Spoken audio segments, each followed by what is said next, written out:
Bom dia, meus queridos e amados irmãos e amigos que nos ouvem nessa manhã de domingo e aqueles que ouvirão durante a semana, hoje à noite, enfim, no decorrer do... sobrou um tempo, eu vou aproveitar agora para pregar, ouvir, na verdade, a pregação do domingo passado. Então, sejam muito bem-vindos a todos, que Deus possa os abençoar. Na semana passada, eu falei da minha paixão por romances policiais. Os irmãos estão lembrados, né? Romances policiais que eu tenho em casa, um monte deles, principalmente de uma autora chamada Agatha Christie. Por que me interessa isso? Porque eu gosto de histórias que sejam histórias intrincadas, complexas, misteriosas, difíceis, histórias que deixam a gente assim de cabelo arrepiado em pé, que tem reviravolta, com dificuldades para a gente desvendar. Eu gosto muito desse tipo de história, dessa natureza. Não sei se os irmãos têm essa mesma empolgação que eu tenho. Mas também, na vida real, a gente sabe, a gente entende que não só na ficção, mas na vida real, existem histórias que são tão intrigantes e tão complicadas e tão difíceis quanto as que a gente tem na ficção, nos romances da vida. Uma, por exemplo, agora... Aí, foi. Uma delas, por exemplo, bem intrigante também, é a do Kennedy, né? Todo mundo lembra do Kennedy, lembra? Essa história, até hoje, ela não entrou, não desceu direito na garganta de muitas pessoas, né? É muito complicado, é muito difícil. A gente tem uma história de um único atirador, mas a história não confere, aí você vai ver que existem diversas teorias, que o pessoal chama de teoria da conspiração, né, de que por que tinha um cara com um guarda-chuva aberto em pleno dia de sol, naquele lá, como foi o ângulo dos tiros, não sei o quê. Essa história ela já foi estudada, reestudada, observada sobre diversos ângulos, diversos aspectos, mas ninguém, na verdade, assim... aceita, vamos dizer, né, a versão oficial, né, aqui poucos momentos antes dele levar o tiro que o mataria, e esse sujeito aí, chamado Lee Harvey Oswald, foi o que foi dito, né, tido como sendo justamente o assassino do Kennedy. E tem aquela história aqui no Brasil, né, que a gente diz assim, os fulano se acha a bala que matou Kennedy. Eu não sei bem o que significa isso, né? Mas parece que é uma coisa muito importante, né? Ser a bala que matou o Kennedy aí, né? Talvez por conta desse mistério todo que envolve essa situação. No Brasil, por exemplo, a gente passou 6 anos, né, com a pergunta que não queria calar de jeito nenhum, né? Quem matou Marielle, né? Parece que agora a gente conseguiu chegar à resolução de quem matou, e finalmente estamos pensando em ter justiça em relação a quem mandou matar efetivamente. Porém, hoje eu quero trabalhar com vocês essa pergunta a respeito da morte de Jesus, A morte de Jesus, ela também tem o seu lugar no rol das mais importantes mortes que já aconteceram até hoje. E ainda que possa parecer bastante simples, quando eu faço essa pergunta, quem matou Jesus? Eu quero convidar você agora a dizer assim rapidamente para mim, quem matou Jesus? Ninguém. Pecado. Você está vendo como uma coisa que parece bem simples, né? Quando a gente para pensar, quando a gente para raciocinar, quando a gente para refletir, aí a gente fica... Quem foi finalmente, né? Quem foi que matou Jesus? Essa pergunta ela é simples por um lado, mas a resposta da pergunta ela é muito complexa por outro lado. E é dentro dessa introspecção, dessa complexidade que nós queremos entrar hoje pela manhã com os irmãos e tentar responder exatamente a essa questão. Principalmente, e aqui a coisa vai ficar mais quente agora, porque, pelo que eu pude levantar durante essa semana, existem pelo menos 7 suspeitos da morte de Jesus. E não apenas um ou uma, mas pelo menos 7 suspeitos da morte de Jesus. Deve ser, os seus neurônios já estão nascendo dentro da sua cabeça. 7? Quando eu vou contar aqui, não tem tempo, né? A mente da gente já começou a entrar em ebulição para tentar distinguir, saber quem são exatamente esses 7 suspeitos da morte de Jesus. Abra sua Bíblia no Evangelho de Lucas, no capítulo 23, onde nós vamos ler o texto que se encontra dos versículos 44 a 46. Evangelho de Lucas, capítulo 23, 44 a 46. Essa é a primeira vez também que eu começo uma história do fim para o começo. A gente vai ter uma linha do tempo aqui que a gente vai estabelecer e a gente vai começar da morte para trás, para poder entender direitinho quem matou Jesus. O texto diz assim: já era cerca de meio-dia e a escuridão cobriu toda a terra até as 3 horas da tarde. A luz do sol desapareceu e a cortina do santuário do templo rasgou-se ao meio. Então Jesus clamou em alta voz: Pai, em tuas mãos entrego o meu espírito. E com essas palavras deu o seu último suspiro. Que Deus queira nos abençoar na compreensão desse texto que nós acabamos de ler. Eu disse que ia começar pelo final, não foi? Então a gente começa pelo último suspiro. Ore comigo. Pai amado, Deus bendito, muito obrigado pelo teu carinho, pelo teu amor, pela tua graça. Muito obrigado porque tu és aquele que nos sustenta, nos guarda, nos protege, nos livra do mal. Muito obrigado porque tu és aquele que nunca nos abandonas, seja qual for a situação. Nós queremos te agradecer essa oportunidade que estamos tendo mais uma vez de, neste primeiro dia da semana, meditar, refletir, pensar sobre uma parte do teu evangelho que nos toque o coração, Pai. Nos dá os ensinamentos, fala a cada pessoa presente aqui nessa manhã, de acordo com a tua vontade. E muito obrigado mais uma vez pela honra de ministrar a tua palavra no nome de Jesus. Amém.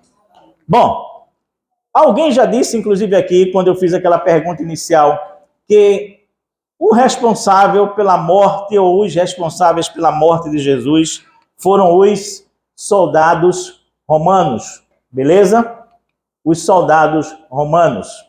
E é justo que assim se pense, é justo que assim se diga, é justo que assim se fale. Por que é justo que assim se pense, que assim se diga e que assim se fale? Se você vai comigo agora para Lucas capítulo 23, versículos 33, 34 e 36, você vai ler o seguinte: quando chegaram ao lugar chamado Caveira, o pregaram na cruz. Os criminosos também foram crucificados, um à sua direita e outro à sua esquerda. E os soldados tiraram sortes para dividir entre si as roupas de Jesus. É claro, portanto, diante desse relato e de tantos outros que a gente vai encontrar ainda aqui, que, evidentemente, quando a gente fala assim, quem matou Jesus, a primeira imagem que vem na nossa mente são dos soldados que foram responsáveis pela execução de Jesus. Esses soldados famosos na época infringiram a Jesus os piores castigos, as torturas mais atrozes que se podia ter naquele instante, naquele momento, debilitando ele fisicamente, fazendo com que cada situação que Jesus passasse fosse cada vez mais com requintes de crueldade e de maldade física. E essa maldade sempre foi exacerbada por estes soldados. Por exemplo, os açoites que eram dados com aqueles chicotes que batiam, agarravam na pele e puxavam a pele consigo, eles foram dados com muita veemência, com muita força, com muito vigor, com muita arrogância por aqueles soldados. Só o fato da pessoa receber 39, vamos dizer assim, chicotadas com chicotes daquele tipo, já colocava a vida da pessoa em risco, porque ia provocando uma hemorragia permanente na pessoa. Ou seja, eles não só chicotearam com esse requinte de crueldade, mas eles acrescentaram coisas que não estavam nem nas sentenças, ou que, na verdade, não se tinha nenhum motivo para ter, como, por exemplo, a coroa de espinhos. De quem foi a ideia? Quem foi que articulou uma maldade tão grande como fazer uma coroa de espinhos como aquela e colocar na cabeça de Jesus, de modo que ele ficava sangrando também mais o tempo inteiro? Então, quando a gente olha para a figura dos soldados, a gente diz assim, olha, os responsáveis pela morte de Jesus com certeza foram esses camaradas. Quando Jesus pediu água, deram o que para ele? Vinagre. Quem foi que deu? Quem foi a decisão de dar vinagre no lugar de água? Foram dos soldados também. Não estava escrito isso em lugar nenhum. Quando definiram que saber se ele estava vivo ou não, quem foi que furou ele com uma lança do lado? Foram os soldados. Logo, é justo que esses soldados sejam acusados, em primeiro lugar, de serem os assassinos do Senhor Jesus. Porque, afinal, esses indivíduos açoitaram, coroaram com espinhos, bateram muito, ficaram com as suas roupas, fixaram pregos nas suas mãos, nos seus pés, para que ele ficasse na cruz, deram vinagre no lugar de água para quem está morrendo de sede, enfim, fizeram tudo isso. Logo, é justo que a gente diga que quem matou Jesus foram os soldados, beleza? Mas eu já estou vendo aqui chegar um grupo de advogados contratado por esses soldados diante de mim e dizer assim, para aí, pastor, calma, não é bem assim. Não é dessa maneira.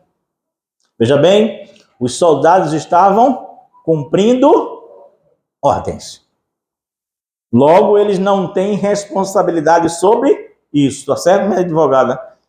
Porque esse foi o mesmo argumento que muitos dos nazistas presos após a Segunda Guerra Mundial e que trabalharam nos campos de concentração tentaram utilizar nos diversos julgamentos para provar que eles não tinham culpa, que a responsabilidade era de quem deu a ordem e não deles. Faz sentido? Então, vamos deixar os soldados em suspenso, porque os soldados eles foram responsáveis pela execução. Mas eles não deram a ordem. Faz sentido para você? Então, agora aqui a gente tem que ir para um degrau mais acima. Confere comigo? A gente tem que ir com um degrau mais acima. Quem foi que deu a ordem, então? Nosso companheiro Pilatos. Ok? Vamos lá. Não é companheiro de vocês, não? Lucas 23, versículos de 14 a 24. Nós vamos ler assim. O próprio Pilatos falando, ele vai dizer assim: vocês me trouxeram este homem acusando de liderar uma revolta. Eu o interroguei minuciosamente a esse respeito na presença de vocês e vejo que não há nada que o condene. Então, se nós vamos acusar Pilatos, nós temos que entender que Pilatos interrogou Jesus minuciosamente, como ele disse. Pilatos também, segundo o texto prossegue dizendo, inocentou Jesus. Porque ele vai dizer assim, Herodes chegou à mesma conclusão que eu estou chegando. E ele me enviou Jesus de volta quando eu enviei para ele. E Herodes também disse, esse homem não merece ser morto, não merece a pena de morte. Ou seja, o senso de justiça romano estava bem presente aqui, se bem que esse senso de justiça ele iria sucumbir dentro de poucos instantes. Então Pilatos interrogou minuciosamente Jesus. Pilatos inocentou Jesus. Pilatos discutiu com o povo, tentando defender a soltura de Jesus. O texto vai dizer, Pilatos discutiu com eles, ou em outras palavras, se arriscou a ser mal interpretado. Pilatos arriscou o seu próprio cargo. Pilatos foi teimoso. 3 vezes ele voltou ao povo e disse, olha, eu não vejo nada nesse homem para que possa matá-lo. Pilatos realmente desejou, diz o versículo 20 aí, que Jesus fosse solto. O texto diz assim, Pilatos discutiu com eles, pois desejava soltar Jesus.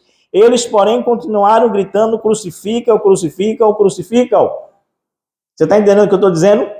Recapitulando, Pilatos interrogou Jesus minuciosamente. Pilatos inocentou Jesus. Pilatos, na verdade, desejou soltar Jesus, mas Pilatos condenou Jesus.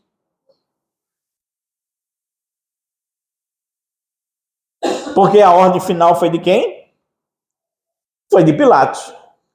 A ordem de dizer assim, fica Jesus, solta Barrabás, no final das contas, foi de Pilatos. Não foi de uma outra pessoa. Então, Pilatos também, realmente, apesar de tudo isso, ele condenou Jesus à morte. Uma vez que a multidão exigia que fosse libertado Barrabás e não Jesus. Ou seja, um camarada que já tinha sido condenado efetivamente por revolta e por assassinato, e que estava preso.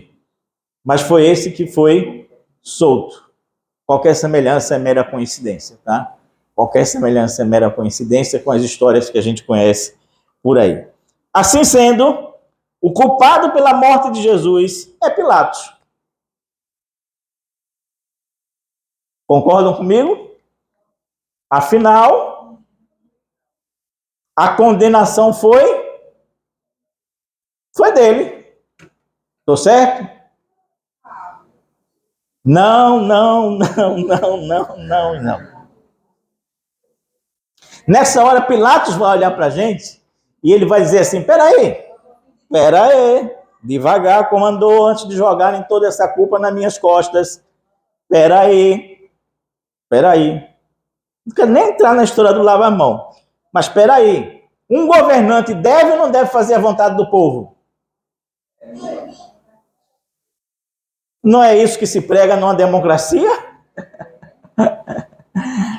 Não é isso que é a linha democrática? Que o governo é do povo, pelo povo e para o povo?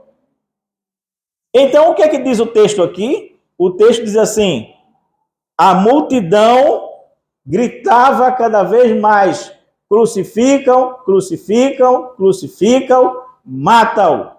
E o governante, ele precisa fazer a vontade do povo. Então não joguem toda a culpa nas minhas costas, porque eu estava somente fazendo a vontade do povo nesta hora aqui.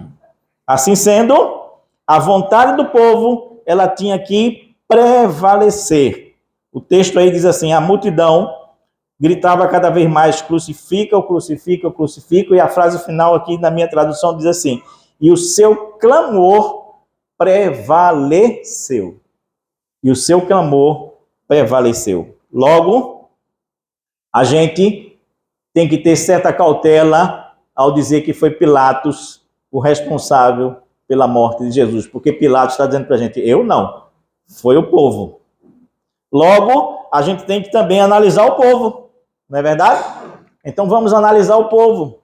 Vamos analisar a multidão ensandecida que cada vez gritava mais, gritava mais, gritava mais, gritava mais. O texto diz assim, um grande clamor se levantou da multidão e a uma só voz gritavam, mate-o, solte-nos Barrabás. Eles, porém, continuaram gritando, crucifica-o, crucifica-o, crucifica-o, crucifica-o. Finalmente, então, nós temos os verdadeiros culpados aqui, correto? Concordam comigo? Sim ou não? Os irmãos estão desconfiados de que... estão desconfiados de acreditar na minha palavra, eu acho. Mas, pelo menos, teoricamente, o que é que nós temos aqui? Nós temos uma confissão Não é isso que se almeja, Graça? Sempre uma confissão? Os caras estão gritando aqui, mata, mata, mata, crucifica, crucifica, crucifica. Tem alguma coisa mais clara do que isso? Tem alguma coisa mais óbvia do que isso? Eles estão gritando isso em alto e bom som. Então isso é uma confissão clara, objetiva, nítida, de que eles queriam matar Jesus naquele instante, naquela hora. Ou seja, a sua vontade de matar aquele homem incômodo era bem exacerbada naquele instante. Não existe, portanto, um responsável melhor para a gente pensar aqui do que efetivamente a multidão. Ok? Concordam comigo? A multidão, o texto diz que não só gritava, mas ela exigiu que Jesus fosse morto.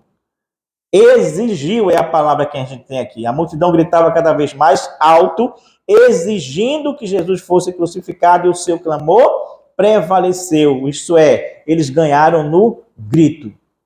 Ganharam na tora, como a gente diz aqui no Nordeste. Concorda comigo?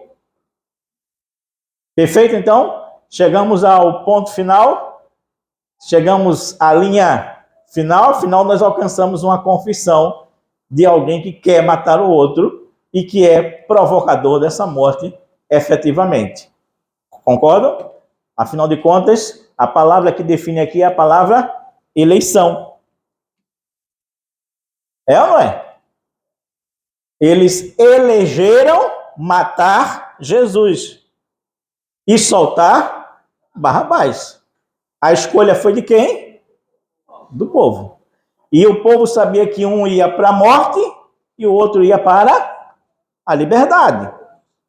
Concorda comigo? Então, o povo, a multidão, o povo são o culpado. Beleza? Fechado aqui? Não. Só que não. Veja bem, quando nós estamos fazendo essa linha do tempo reversa, a gente está partindo do último suspiro da cruz, chegando nos soldados, dos soldados chegando em Pilatos, do Pilatos chegando na multidão. Mas aí, essa multidão, todavia, vai nos dizer o seguinte. Eu parece que já estou ouvindo uma pessoa da multidão gritar assim, epa, para aí, pastor. Eu estava lá na multidão, mas eu sou inocente desse negócio aí. Aí eu pergunto, por quê? Aí ele vai dizer assim, ó. É muito simples. Nós estávamos lá, mas todos nós fomos usados como massa de manobra por aqueles que verdadeiramente tramaram para que isso acontecesse. Chegou? Está chegando? Tudo bem, eu era povo, eu estava lá no meio da multidão. Mas hoje eu reconheço que efetivamente, com certeza, houve uma trama anterior a isso. E uma trama muito forte que nos manipulou, que nos enganou, para que nós nos tornássemos culpados dessa situação. Aí é claro que eu ia perguntar assim, tá, e onde é que está a prova de quem promoveu essa trama? Abra sua Bíblia no capítulo 22 do livro de Lucas 22, versículo 2, e você vai ler comigo assim. Os principais sacerdotes e mestres da lei tramavam o quê? Uma forma, um jeito, uma maneira de matar Jesus. Mas tinham medo da reação do povo. Eis aí, então, quem são os verdadeiros agentes motivadores da morte de Jesus. Os chamados mentores intelectuais, os que tramam as coisas. Aqui a gente chega a um ponto que a gente diz assim, agora eu acho que não tem mais dúvida de que a gente achou efetivamente quem matou Jesus. Foram aqueles que tramaram. Aqui nós chegamos no cerne das artimanhas, nos bastidores da politicagem hipócrita que disfarça seus sentimentos pelo medo do povo. Chegamos ao caldeirão das bruxas, onde todo tipo de acordo é possível para se obter o poder, porque os sacerdotes, os sumos sacerdotes, os indivíduos, na verdade, que eram responsáveis pela lei, o sinédrio, eles faziam tudo pelo poder e queriam continuar no poder a todo custo, de toda maneira, de toda forma. Por isso é que eles tramam, porque Jesus estava sendo subversivo ao poder deles. Aqui começa a se respirar o ar da conspiração. Este é o lugar onde tudo acontece e nada aparece. Essa tramóia é feita na frente do povo? Não. É só na surdina. Aqui é onde a trama ela se torna robusta pelas tramóias que o povo engendra ou que os poderosos engendram. Aqui a gente tem a morada dos ardis. Aqui é onde se serve regularmente pratos cheios de mentiras, robustos. Mas pare para pensar comigo um pouco. Aonde tem eleição, né? Tem também armação.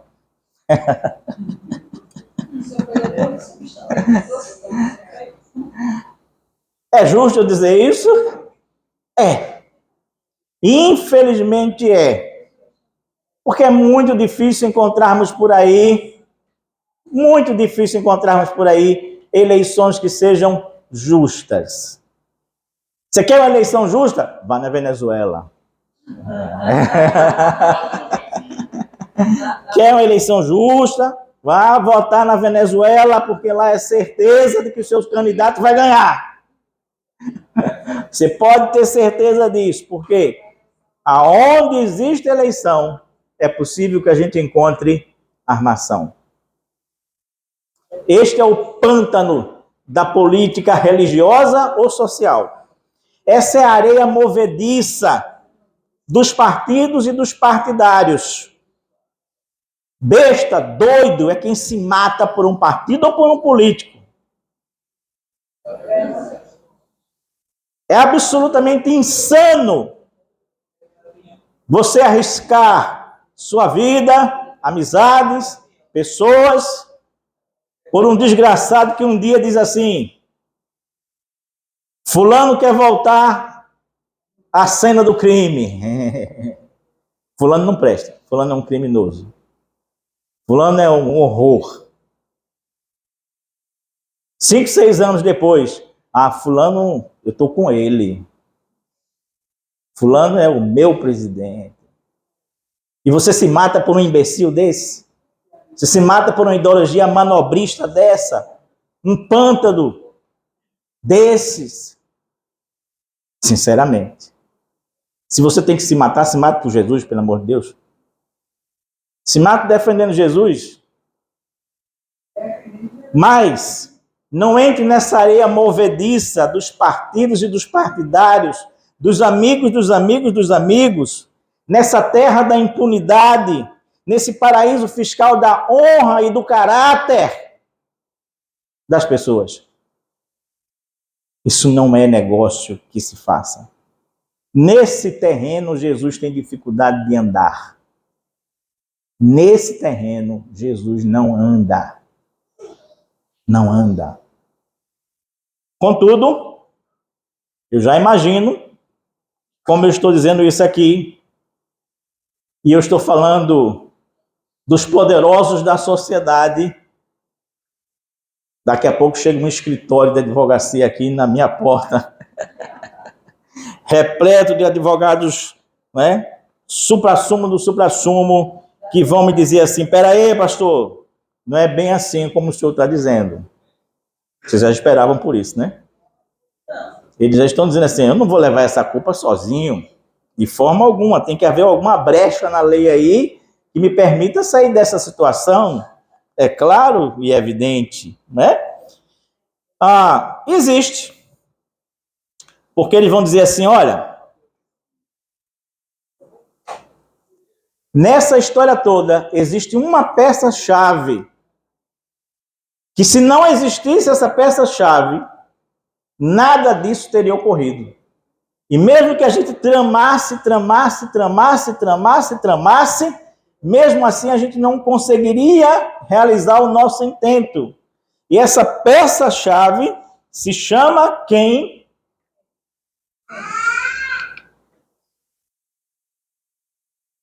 Judas. Confere? Estamos montando a nossa linha do tempo reversa. Cruz e último suspiro. Soldados que executam. Pilatos que condena. Depois vem multidão que elege. Depois vem sacerdotes e poderosos que tramam. Mas tinha que ter Judas. Senão, eles não conseguiriam chegar onde chegaram. O texto bíblico que nos dá a base para isso, ele diz assim: então Satanás entrou em Judas Iscariotes, um dos 12. É Lucas capítulo 22, tá? Logo no início. Então Satanás entrou em Judas Iscariotes, um dos 12, e ele foi aos principais sacerdotes e aos capitães da guarda do templo para combinar a melhor maneira de entregar Jesus. Esse é um texto pequeno, um versículo só, mas é muito significativo. Ele nos diz pelo menos 3 coisas, 3 erros que Judas cometeu e que não poderia ter cometido de jeito nenhum. Qual o primeiro desse erro e o pior deles? É que ele diz o texto que Satanás entrou em Judas Iscariotes. Satanás entrou em Judas Iscariotes. Ou seja, ele deixou o inimigo entrar. Ele deu brecha, ele se descuidou, ele vacilou. Ele não fortaleceu os seus muros internos. Ele não se solidificou. Ele abriu a guarda e o inimigo entrou. E depois que o inimigo entra, meu amigo, é difícil demais você vencê-lo. Tenha absoluta certeza disso. Uma vez que ele está dentro, que ele estabeleceu você como terreno dele, aí, meu amigo, é complicado demais você ter qualquer tipo de reação a essa situação. Sabe o que é interessante? Olha, presta atenção comigo aqui. Vê bem. É muito interessante saber que Judas andava com Jesus e com 11 companheiros 24 horas por dia, 7 dias por semana, durante 3 anos. E isso não foi o suficiente para fortalecê-lo espiritualmente.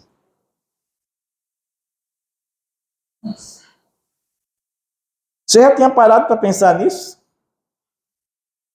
O que é que o camarada está intensamente com o próprio Jesus, com 11 companheiros que é como se fosse um grupo pequeno para fortalecer ele o tempo inteiro, e mesmo assim isso não é suficiente para ele não deixar que o diabo penetrasse nele.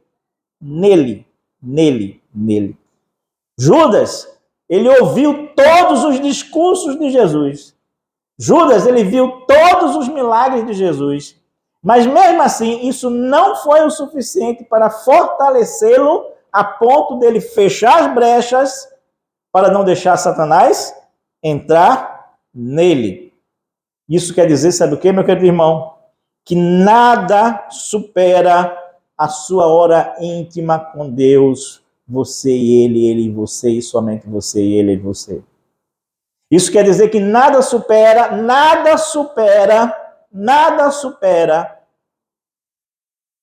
Não tem técnica de coach, não tem nada supera o seu mergulho na palavra de Deus e no Deus da palavra. Nada que é externo vai lhe servir de força o suficiente para que você supere as diversas tentações pelas quais você vai passar. A chave que fecha as brechas é a palavra de Deus e o Deus da palavra. É isso. E é só isso. É por isso que a gente insiste tanto aqui que você tem que ter uma hora do dia em que você para em algum lugar, em que você pega a sua Bíblia, em que você ora, em que você lê, em que você se coloca à disposição de Deus, pede que Ele fale ao seu coração e Ele vai falar ao seu coração. É essa hora que nos dá força, que nos dá tutano, que nos fortalece por dentro e intensamente em nossas vidas. Judas deixou o inimigo entrar. Judas deixou o inimigo entrar. Logo, veja bem, o texto diz aqui exatamente isso. Ele deixou o inimigo entrar. Ele foi por iniciativa dele que ele foi buscar os sacerdotes e os capitães da guarda. E foi ele que promoveu a oportunidade de entregar Jesus. Entendeu? Tudo isso foi ele. Deixou entrar, buscou os sacerdotes e entregou Jesus. Logo, é justo que a gente diga que quem é o culpado pela morte de Jesus é quem? Judas.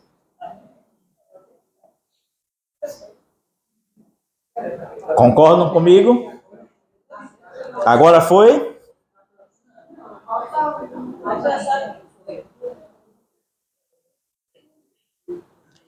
Foi Judas, portanto, quem matou o mestre?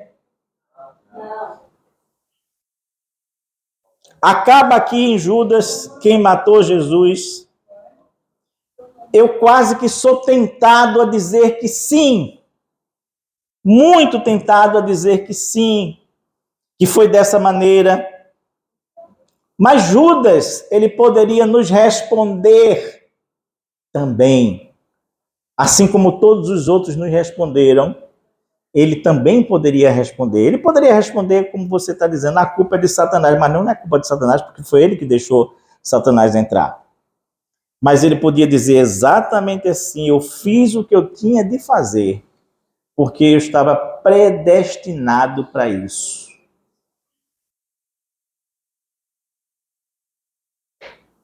Porque tem um texto que Jesus diz para Judas assim: o que tens de fazer, faze-o depressa. Faz logo. Está entendendo? Então eu quero concluir dizendo para vocês o seguinte nessa conclusão. Existem mais dois personagens. Até agora foram 5, eu disse que eram 7, né? Existem mais dois personagens que a gente não pode esquecer de jeito nenhum. E um deles a gente vai encontrar não no Evangelho de Lucas, mas sim no livro de Isaías, no capítulo 53, versículos 4, 5, 6, 8 e 10. Esse texto diz assim, esse texto que é uma profecia a respeito de Jesus Cristo, diz assim: pensamos que o seu sofrimento era um castigo de Deus, castigo por sua culpa, mas ele foi ferido por causa da nossa transgressão e esmagado por causa da nossa iniquidade ou do nosso pecado. Ele sofreu para que nós fôssemos restaurados e recebeu açoites para que fôssemos curados. O Senhor fez cair sobre ele os pecados de todos nós, mas ele foi ferido mortalmente por causa da transgressão do seu povo. Logo, eu estou aqui. Eu sou o culpado pela morte de Jesus. Eu. Mas você também. Pode tirar a minha foto, pode colocar a sua. Porque fomos todos nós que matamos Jesus. Todos nós. Nenhum de nós é inocente. Absolutamente nenhum de nós. Como o texto diz aqui, ele foi morto, ele sofreu pelas nossas transgressões. E pelas suas pisaduras fomos sarados, como diz a versão mais antiga. O principal culpado pela morte de Cristo se chama eu e minhas transgressões. Eu transgredi, eu escondi o meu pecado. E quando não pude mais esconder o meu pecado, eu transferi o meu pecado. Eu fiz igualzinho a Adão e Eva. Não é assim? Cada um vai transgredir, comendo do fruto proibido, é uma transgressão. Mas depois cada um não vai se esconder, se esconde. Mas depois cada um não vai tentar transferir, o culpado não foi eu não, foi ela. A mulher que tu me deste, a mulher não, a serpente que tu criaste. Todos nós fazemos isso. Transgredimos, escondemos, transferimos os nossos pecados para as outras pessoas. Mas no final das contas, isso não nos livra da culpa de sermos os responsáveis pela morte de Jesus. Cada um de nós. Todos nós que estamos aqui nessa manhã. Olhando para aquela linha do tempo, eu posso perceber algumas coisas interessantes. Por exemplo, quando eu me fixo em Pilatos, eu descubro que aquele que parece realmente não querer a morte de Jesus é o cara que o condena. Você reparou nisso? Os soldados não estão nem aí. Se vão matar, se não vão matar, quem vão matar, de que jeito vão matar, não estão nem aí. A multidão não está nem aí. Só depois é que a multidão vem cair um pouco em si, vai triste para casa. Aí não está se esforçando para salvar Jesus. Os sacerdotes, muito menos. Não estão nem aí. Os políticos, nem aí. Judas tem remorso, mas não arrependimento, no final das contas. Então, olha só que coisa contraditória. O único cara que, de alguma forma, tentou esboçar alguma defesa de Jesus é justamente o cara que termina condenando Jesus à morte. Segunda coisa que eu descubro, olhando aquela linha do tempo, essa linha do tempo, que eu acho muito interessante, olha só o que eu vou lhe dizer. Eu descubro que a Bíblia é como se eu estivesse lendo um livro policial, no qual eu descobrisse, no final, que o assassino sou eu.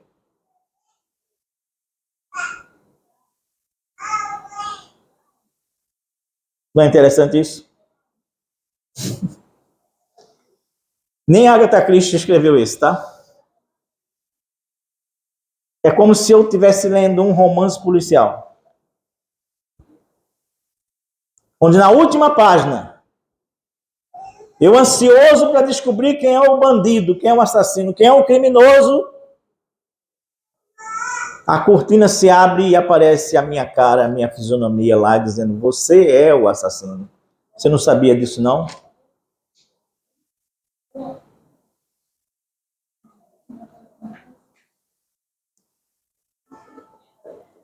Mas também olhando para essa linha do tempo reversa que a gente fez, eu também descubro que existe uma lacuna final a ser preenchida.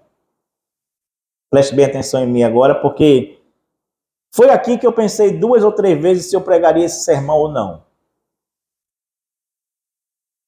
Chegando nesse ponto, me ocorreu uma ideia, me ocorreu mais uma revelação, que eu pensei 2, 3, 4 vezes, 5 vezes, 10 vezes, se pregaria esse sermão ou se colocaria esse último personagem na conclusão ou não. Mas existe uma lacuna na história. Eu não estava lá sozinho. Foram as minhas transgressões e fui eu, sim.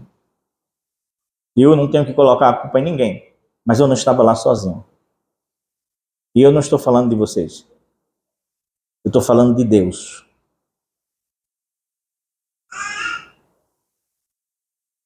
Pastor, o senhor está me dizendo que Deus também é responsável pela morte de Jesus? É essa a pergunta. E eu sou obrigado a dizer que sim. Com muito medo, com muito temor, pedindo perdão. Mas teoricamente eu sou obrigado a dizer que sim. Sabe por quê? Porque em Gênesis 3,15, Deus faz uma promessa. Logo após o pecado. Ele diz que haveria inimizade entre a semente da mulher e a serpente. E que a serpente morderia o calcanhar da semente da mulher. Mas a semente da mulher, que era Jesus Cristo, pisaria a cabeça da serpente. Você está entendendo? Então já havia uma promessa em Gênesis de que Jesus viria. Mas mais do que isso, havia um plano secreto que ninguém soube até Jesus chegar nesse mundo.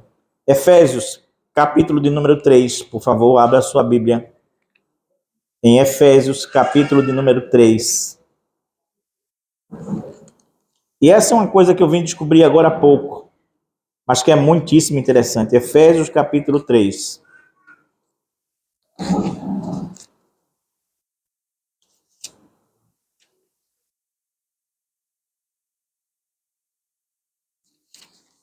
Achou? 3 de Efésios. Cadê Efésios? Tiraram da minha Bíblia? Não, né? Efésios 3, de 9 a 11, diz assim: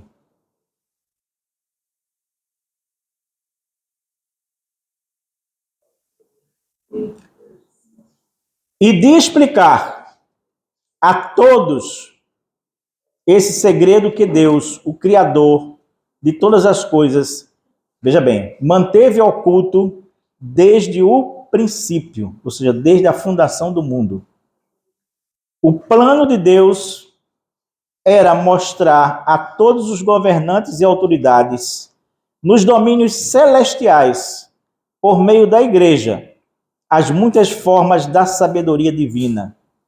Esse era o seu propósito eterno, que ele realizou por meio de Cristo Jesus, o nosso Senhor. Por meio da fé em Cristo agora, nós, com ousadia e confiança, temos acesso à presença de Deus. Amém? Veja bem, o plano secreto de Deus de enviar Jesus ao mundo, Deus só dividiu com o próprio filho dele, Jesus, e mais ninguém. Até o dia em que Jesus colocou o pé neste mundo. E isso o inimigo não esperava de jeito nenhum, de forma alguma. Então Deus fez uma promessa lá em Gênesis. Deus fez um plano, elaborou um plano para a vinda de Jesus, que foi secreto, secretíssimo, que ninguém sabia que ele viria. Mas também Deus realizou esse plano. Quando a gente lê em João 3,16 o quê? Porque Deus amou o mundo de tal maneira que deu seu Filho unigênito para que todo aquele que nele crê não pereça, mas tenha a vida eterna. Amém. Quem foi que deu o Filho? Então, Deus também faz parte dessa linha do tempo. Deus também faz parte dessa linha do tempo. Agora, voltando a essa linha do tempo, eu verifico algo muito curioso que eu quero ressaltar para os irmãos para finalizar. Quando você pega essa linha do tempo, você tem o último suspiro na cruz. Me ajudem aí para ver se todo mundo lembra, né? O último suspiro na cruz. Temos os soldados que são responsáveis pela execução. Temos Pilatos, que é responsável pela condenação. Temos a multidão, que é responsável pela eleição. Temos os sacerdotes, que são responsáveis pela armação. Temos Judas, que é responsável pela traição. Tem eu, que sou responsável por conta das minhas transgressões. E no final da linha tem Deus, que amou o mundo de tal maneira que entregou até o seu filho para a morte, para poder nos salvar. Agora, sabe o que é curioso quando eu olho para essa linha do tempo? É que eu estou exatamente entre Judas e Deus. O bom da gente desenhar é isso, né? Quando você vem na linha do tempo, quem vem imediatamente antes de mim é Judas. E quem vem imediatamente depois de mim é Deus. E todos os dias eu percebo que eu tenho que tomar uma decisão. Para que lado eu vou? Todos os dias eu tenho que decidir se eu caminho para o lado de Judas ou se eu caminho para o lado de Deus. Porque essa linha do tempo ela não é estática. Ela não é parada. Você está entendendo o que eu estou lhe dizendo? Essa decisão não é fácil. Essa decisão é difícil. Essa decisão é complicada. Mas temos esperança. Sabe por quê? Porque logo após a morte de Jesus, a palavra que define Deus aqui é paixão, o amor dele, tá? Logo após a morte de Jesus, volte comigo aí em Lucas, no capítulo 23, para a gente fechar a reflexão. Lucas 23, primeiro texto que eu li, falando que no meio-dia escureceu tudo, ele deu o último suspiro e morreu.